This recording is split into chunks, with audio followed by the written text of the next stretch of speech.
प्यारे बच्चों, मेरा नाम डॉक्टर शुभ्रा सिंह है। मैं ADGGIC गोरखपुर में सहायक अध्यापिका हूँ। बच्चों, आज हम कक्षा 9 के विज्ञान विषय का पाठ 4 परमाणु की संरचना का अध्ययन करेंगे। बच्चों, मैंने पिछली कक्षा में आपको बताया था कि इस पाठ को हमने 3 भागों में विभक्त किया है। पहले भाग में आपने ये पढ़ लिया कि थॉमसन का एटॉमिक मॉडल किस तरह का था, रदरफोर्ड का एटॉमिक मॉडल किस प्रकार का था। बच्चों, अब हम भाग 2 में निम्नलिखित बिंदुओं पे चर्चा करेंगे, जिसमें हम सर्वप्रथम बोर का परमाणविक मॉडल के बारे में जानेंगे। हम ये जानेंगे कि न्यूट्रॉन क्या होते हैं, विभिन्न कक्षाओं में जो इलेक्ट्रॉन है वो किस प्रकार व्यवस्थित होते हैं, और हम संयोजकता के बारे में पढ़ेंगे।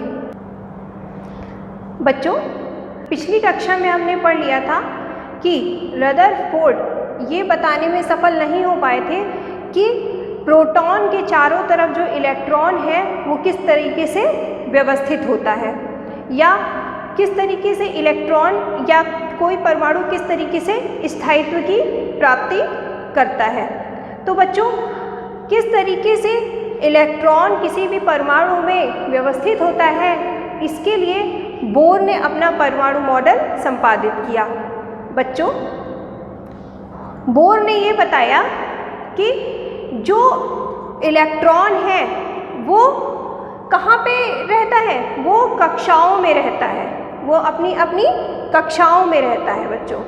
और उन्होंने ये बताया है कि ये जो नाभिक है, नाभिक के चारों ओर कक्षाएं पाई जाती हैं जो अलग अलग ऊर्जा स्तर की होती हैं। बच्चों, उन्होंने कहा इलेक्ट्रॉन केवल कुछ निश्चित कक्षाओं में ही चक्कर लगाते हैं, जिन्हें इलेक्ट्रॉन की विविक्त कक्षा कहते हैं। यानी कि हर इलेक्ट्रॉन की अपनी एक कक्षा होती है और इलेक्ट्रॉन उसी कक्षा में चक्कर लगाता रहता है। ऐसा नहीं होगा कि वो थोड़ी देर इस कक्षा में चक्कर लगाए, उसके बाद इस कक्षा में आ जाए, फिर इस कक्षा में आ जाए, ऐसा नहीं होता है। इलेक्ट्रॉन की जो कक्षा है, अगर इस कक्षा का ये इलेक्ट्रॉन है तो इसी कक्षा में लगातार वो चक्कर लगाता रहता है। तो बच्चों, क्या होता है इससे, जब वो अपनी ही कक्षा में चक्कर लगाएगा तो उसकी एनर्जी में ह्रास नहीं होगा, यानी ऊर्जा का ह्रास नहीं होगा। ऊर्जा का ह्रास कब होता है? ऊर्जा का ह्रास तब होता है जब इलेक्ट्रॉन जो है वो अपनी कक्षा को छोड़ के अन्य कक्षा में आए। जब अपनी कक्षा को छोड़ के अन्य कक्षा में आएगा तो विकिरण के द्वारा उसकी ऊर्जा में ह्रास होगा। ठीक है, तो इस तरीके से तो यही तो रदरफोर्ड ने कहा था कि इलेक्ट्रॉन इस तरीके से घूमता रहता है। तो इसलिए उनके हिसाब से क्या था, विकिरण हमेशा निकलती रहती थी। जब विकिरण हमेशा निकलती रहती थी, इलेक्ट्रॉन की जो ऊर्जा थी वो कम होती जाती और एक समय ऐसा आता कि इलेक्ट्रॉन आके इस नाभिक में गिर जाता। लेकिन बच्चों, यहाँ पे आप देखिए, बोर ने एकदम समझा दिया, एकदम क्लियर कर दिया कि नहीं, ये इलेक्ट्रॉन जो है अपनी ही किसी एक ही कक्षा में लगातार चक्कर लगाते रहते हैं और अपनी ही विविक्त कक्षा में ये चक्कर लगाते रहते हैं। तो ये जो कक्षा होती है उसको क्या बोलते हैं? उसको ऊर्जा स्तर बोलते हैं। बच्चों, ये देखिए, जब इलेक्ट्रॉन इस विविक्त कक्षा में चक्कर लगाते हैं तो उनकी ऊर्जा का विकिरण नहीं होता है। ठीक है, यानी कि यहाँ पे ऊर्जा निकलती नहीं है, विकिरण नहीं होता है, तो ऊर्जा का ह्रास भी नहीं होता है। बच्चों, ये जो कक्षाएं हैं तो इन कक्षाओं को क्या K, L, M तथा N शेल का नाम दिया गया। बच्चों, ये जो नाभिक के सबसे पहली कक्षा होती है उसको हम K कक्ष कहते हैं। उसके बाद वाली कक्ष को L कक्ष कहते हैं और L कक्ष के बाद वाले कक्ष को M कक्ष कहते हैं और M कक्ष के बाद वाले कक्ष को N कक्ष कहते हैं, और इस प्रकार ये चलता रहता है। बच्चों,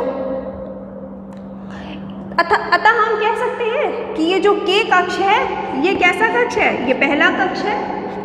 ठीक है, और जो L कक्ष है वो दूसरा कक्ष है, M है वो तीसरा कक्ष है और N जो है वो चौथा कक्ष है। अतः बोर ने यह समझा दिया कि इलेक्ट्रॉन जो है वो इन्हीं कक्ष में चक्कर लगाता रहता है।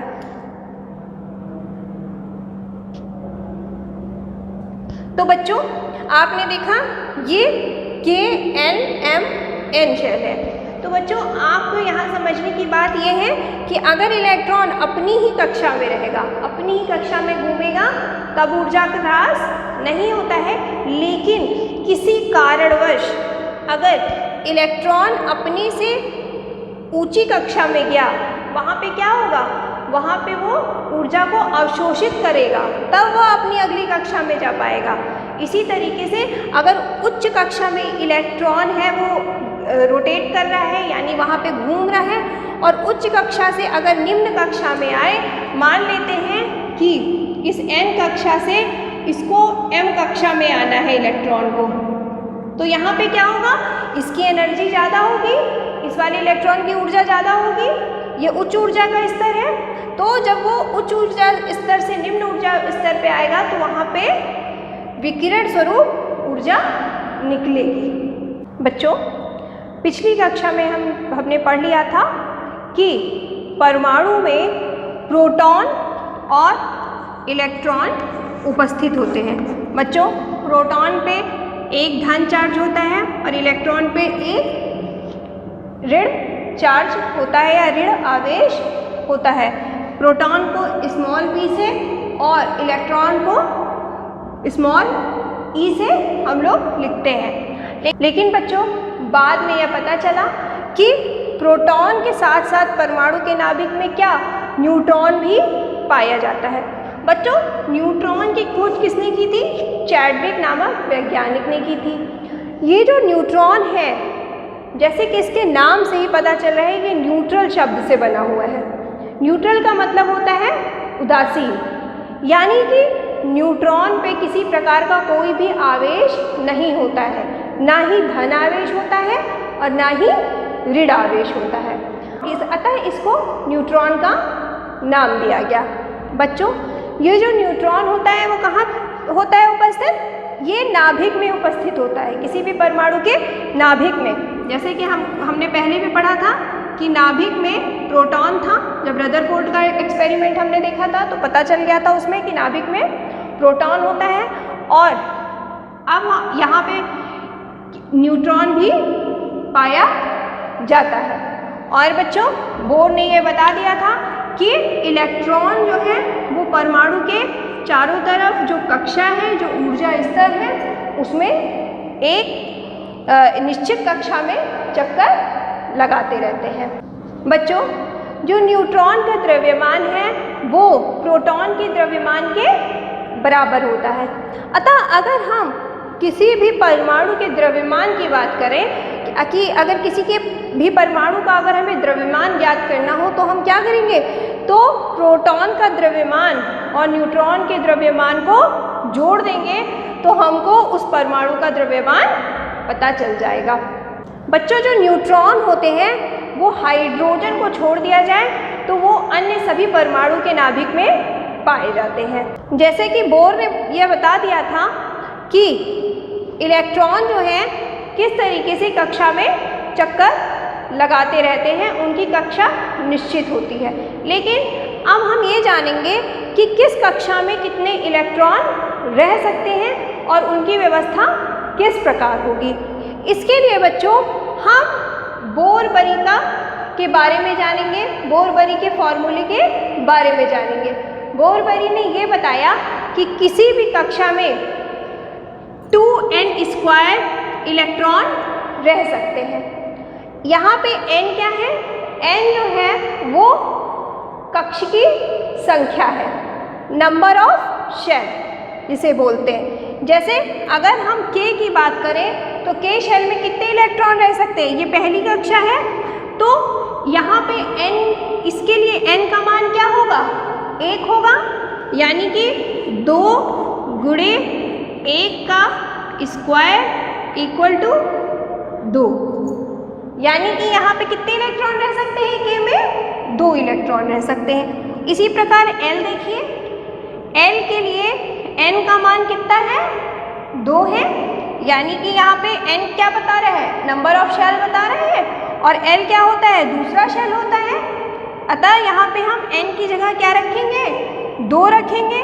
तो 2 गुणे 2 का स्क्वायर, तो कितना आ जाएगा बच्चों, यहाँ पे कितना आ जाएगा, 2 गुणे 4 यानी कि 8। यानी कि दूसरी जो शेल है, दूसरी जो कक्षा है, उसमें मैक्सिमम 8 इलेक्ट्रॉन रह सकते हैं बच्चों।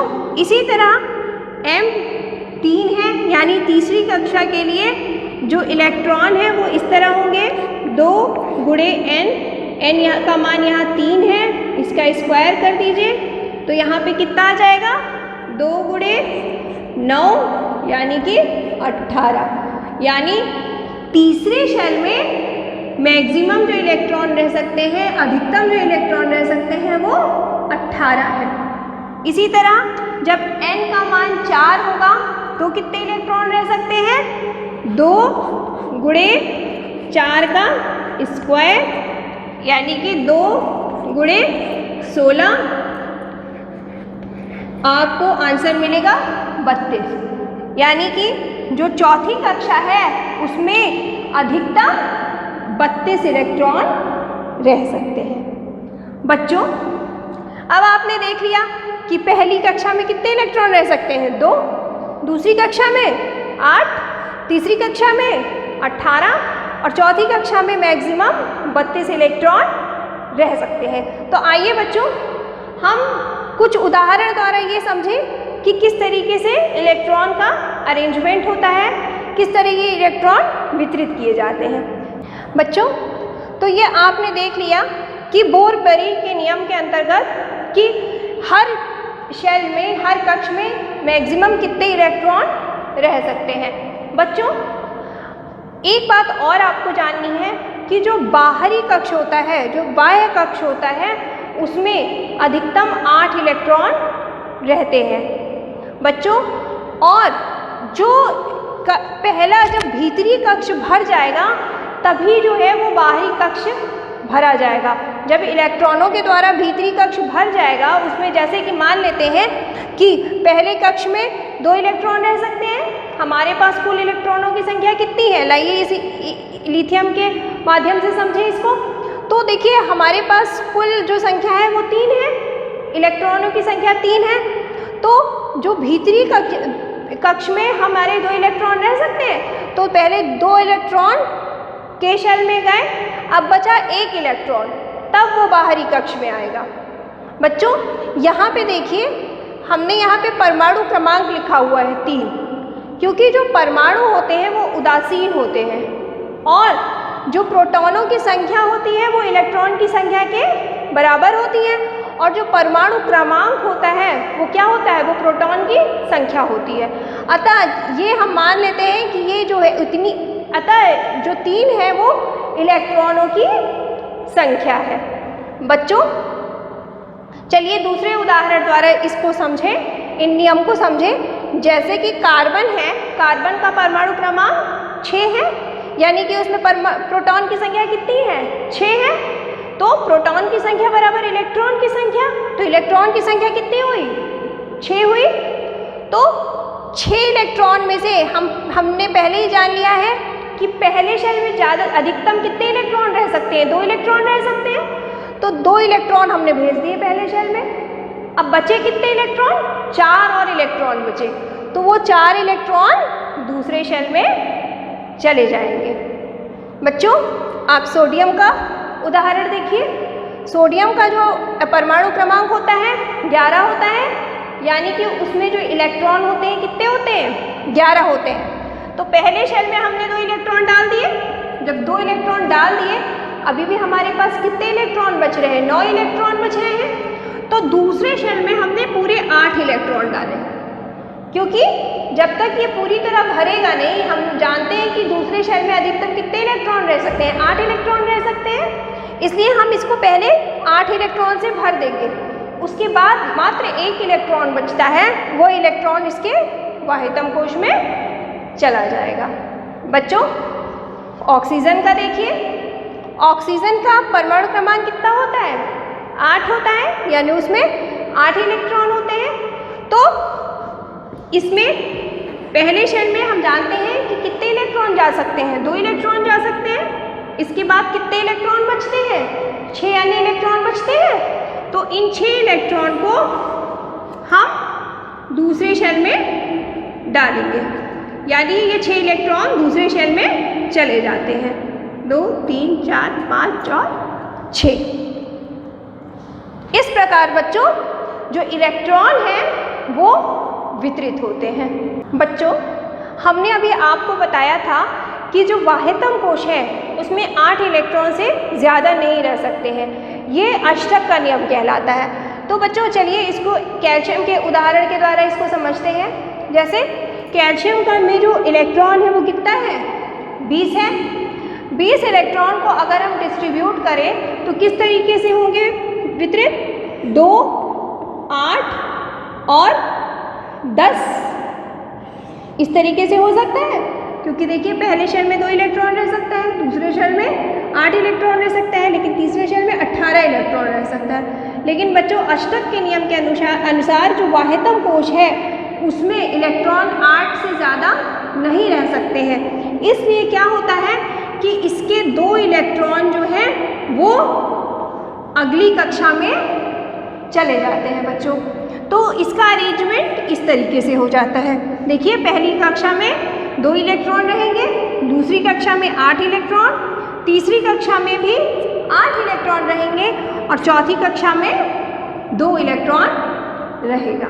बच्चों आइए अब हम संयोजकता के बारे में जानें।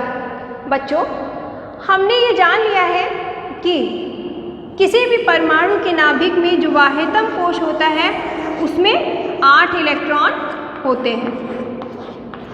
1, 2, 3, 4, 5, 6, 7 और ये हो गया, ये 8 इलेक्ट्रॉन्स होते हैं या 8 इलेक्ट्रॉन होते हैं। जब वाह्यतम कोश में ये 8 इलेक्ट्रॉन पूर्ण होते हैं तो ये परमाणु बहुत ज़्यादा स्थिर होता है। तो बच्चों कोई भी तत्व या कोई भी परमाणु जो होता है वो क्या करेगा, स्थायित्व की प्राप्ति हमेशा करना चाहता है।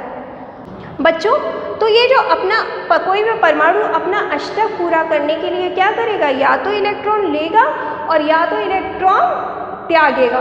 तो बच्चों ये जो वाह्यतम कोश के ये सक्रिय इलेक्ट्रॉन है इनको हम क्या कहते हैं, संयोजकता इलेक्ट्रॉन कहते हैं। बच्चों ये जो संयोजकता इलेक्ट्रॉन है वो बहुत ही सक्रिय होते हैं और वाह्यतम कोश में होते हैं। बच्चों जो हीलियम है, हीलियम के वाह्यतम कोश में कितने इलेक्ट्रॉन होते हैं, 2 इलेक्ट्रॉन और अन्य परमाणु के वाह्यतम कोश में 8 इलेक्ट्रॉन होते हैं। बच्चों जब परमाणु के वाह्यतम कोश में 8 इलेक्ट्रॉन पूरे हो जाते हैं तो वह अन्य तत्वों के साथ संयोग नहीं करता है, यानी कि यह स्थायी हो जाता है और साथ ही साथ अक्रिय भी हो जाता है। बच्चों चलिए इसको एक उदाहरण के द्वारा समझें। देखिए बच्चों सोडियम है, सोडियम का परमाणु क्रमांक कितना होता है, 11, यानी पहले कक्ष में 2 इलेक्ट्रॉन रहेगा, दूसरे कक्ष में 8 और तीसरे कक्ष में 1 इलेक्ट्रॉन रहेगा। तो बच्चों ये अपना स्थायित्व किस प्रकार प्राप्त करेगा, चलिए इसको समझते हैं। पहले कक्ष में सोडियम के पास कितने इलेक्ट्रॉन हैं, 2, दूसरे कक्ष में 8 और तीसरे कक्ष में कितने इलेक्ट्रॉन आ रहे हैं, 1 इलेक्ट्रॉन। तो बच्चों सोडियम अपना स्थायित्व प्राप्त करने के लिए क्या करेगा कि उसके वाह्यतम कक्ष में 8 इलेक्ट्रॉन हो जाए। तो बच्चों यह बहुत कठिन होता है कि वह 7 इलेक्ट्रॉन अन्य कहीं से अपने पास लाए। तो आसान क्या होगा, आसान ये होगा कि वो अपना ये जो 1 इलेक्ट्रॉन है वो भी कहीं किसी को दे दे। जब ये अपना 1 इलेक्ट्रॉन किसी को दे देगा तो देखिए अब इसका वाह्यतम कक्ष कौन सा हो जाएगा, ये वाला हो जाएगा और देखिए इसमें 8 इलेक्ट्रॉन पूरे हो गए। तो यानी ये अपने 1 इलेक्ट्रॉन का त्याग कर देगा और अपना अष्टक पूरा कर लेगा और स्थायित्व की प्राप्ति कर लेगा। तो बच्चों जब इलेक्ट्रॉन का त्याग होता है तो वहाँ पे जो आवेश होता है वो कैसा होता है, धन आवेश होता है। वहाँ पे चार्ज पॉजिटिव चार्ज लगता है। क्योंकि सोडियम ने एक इलेक्ट्रॉन को त्यागा है, अतः इसके ऊपर एक धनावेश लग जाएगा। बच्चों आइए इसको फिर एक उदाहरण के द्वारा समझें कि देखिए यहाँ पे क्लोरीन का जो परमाणु क्रमांक होता है वो कितना होता है, 17 होता है। इसको हम इस प्रकार लिख सकते हैं 2, 8 और 7। अब देखिए क्लोरीन के वाहितम कोश में कितने इलेक्ट्रॉन दिख रहे हैं, 7 इलेक्ट्रॉन दिख रहे हैं। अष्टक पूरा करने के लिए इन्हें कितने इलेक्ट्रॉनों की आवश्यकता है, एक अन्य इलेक्ट्रॉन की आवश्यकता है। तो देखिए बच्चों क्लोरीन का ये परमाणु है, पहले में 2 इलेक्ट्रॉन है, दूसरे में 8 और तीसरे में 7।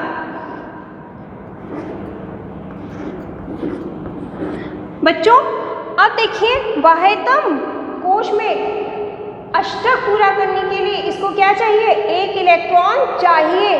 तो ये क्या करेगा, किसी अन्य तत्व से यह एक इलेक्ट्रॉन जो है ग्रहण कर लेगा।